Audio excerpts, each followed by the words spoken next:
Well, time to go buy some toilet paper. Don't you touch me! Don't you touch me! What's up, guys? Welcome back to the special edition of the DotNetwork, or should I say the coronavirus edition of the DotNetwork. As you can tell, I'm not in my usual recording space. I'm actually back home in Colorado where I self-quarantine myself. Hold on a second. Okay, hold on, y'all. I do not have the coronavirus. Relax. Chill. All right? Just taking precautionary measures, and I thought I'd bring you guys a little bit of sunshine. Cause I got that sunshine in my pocket. A little bit of hope amidst this whole crazy epidemic that's been going on recently. So I'm sure many of you are familiar with how the last couple weeks, how sports has been basically canceled for the next little while due to the coronavirus outbreak, especially among baseball, basketball, hockey, and most other sporting events. Even NASCAR and other sporting events have been canceled due to the coronavirus outbreak. And many of us fans have been left kind of unsure of what to do with ourselves because we've kind of realized how uninteresting we are without sports. Is actually somewhat true. Please send help. I kid, of course. Thankfully, though, there was one league that gave us some type of information that wasn't players testing positive for coronavirus, and that was the NFL. As many of you know, the free agency period just opened up for teams to sign different players to add to their team and to improve upon themselves. Your Denver Broncos were actually quite active during this free agency period, as many of you saw, making lots of different moves, not only on the free agency market, but also on the trade market as well to try and improve the team, which I think we all were expecting to happen. To kind of give a little brief recap of what the Broncos did over this free agency period, before this free agency period even began, the Broncos ended up trading for Jaguars cornerback A.J. Bouye for a fourth-round draft pick, which is crazy just to think about the talent that the Broncos just got at corner for basically nothing, considering the fact that Chris Harris was already going to test the free agent market and was probably going to get quite a bit of money, as he ended up doing so with the LA Chargers. And so the Broncos felt the need to address the cornerback position without shelling out a ton of money for it.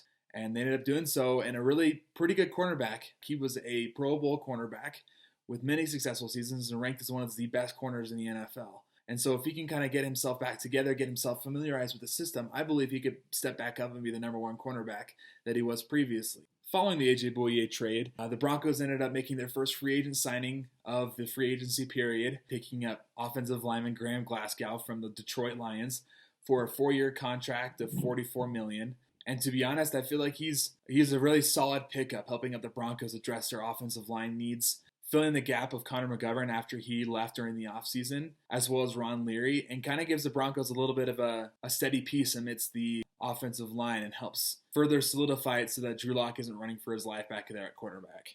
The Broncos ended up making another trade that day, trading away former fullback Andy Janovich to the Cleveland Browns for a 7th-round draft pick. Although I love Jano and the things that he did for the Broncos, unfortunately there really wasn't a place for him on the roster because the Broncos' new offensive coordinator, Pat Shurmur, runs an offense that predicates more on 2 running backs as opposed to running back and a fullback, and there really wasn't a need for a fullback in the system. And so we wish Jano well in his travels and his many games as a Cleveland Brown. The Broncos also ended up signing quarterback Jeff Driscoll to a 2-year contract, solidifying the backup quarterback position behind Drew Lock and helping to give some sort of insurance in case Drew Lock ends up going down with an injury at some point during the season.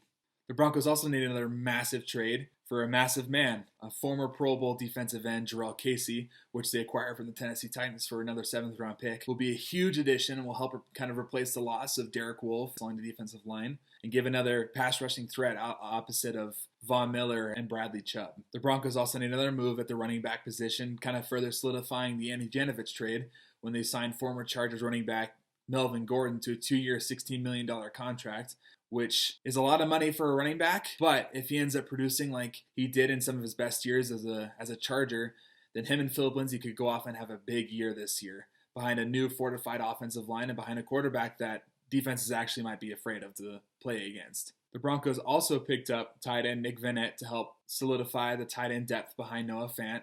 This might make the days for tight end Jeff Hireman numbered. His production has been a little bit lackluster over the last couple of years, but we'll see what happens over the course of the next couple of weeks. The Broncos also re-signed linebackers Joe Johnson and Jeremiah Tachuo on 1-year deals to help solidify the linebacking core. And the most recent contract made by the Broncos was for punter Sam Martin, also from the Detroit Lions, for 3 years and $7.5 million.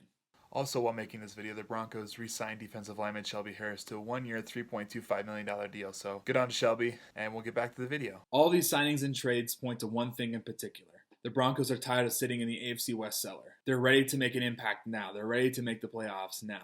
With Drew Lock as their quarterback, if he can make the necessary strides and make the necessary progression, the Broncos are ready to make some moves and make the playoffs again. They're ready to challenge the Kansas City Chiefs for the AFC West title. Will it get done? Time will tell.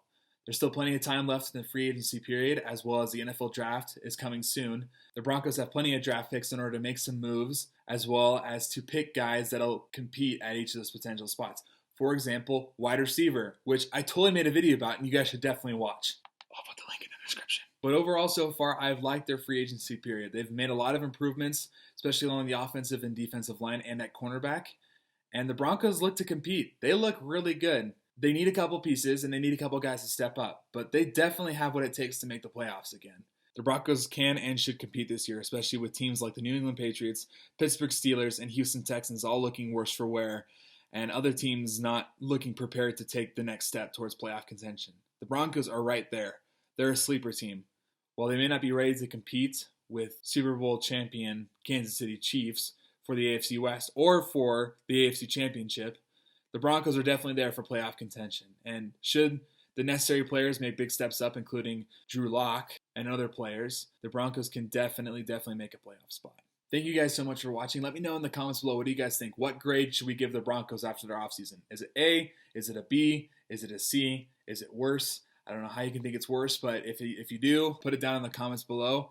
Give me your grade. How do you think the Broncos did? I hope to see you all next time on the Dot Network.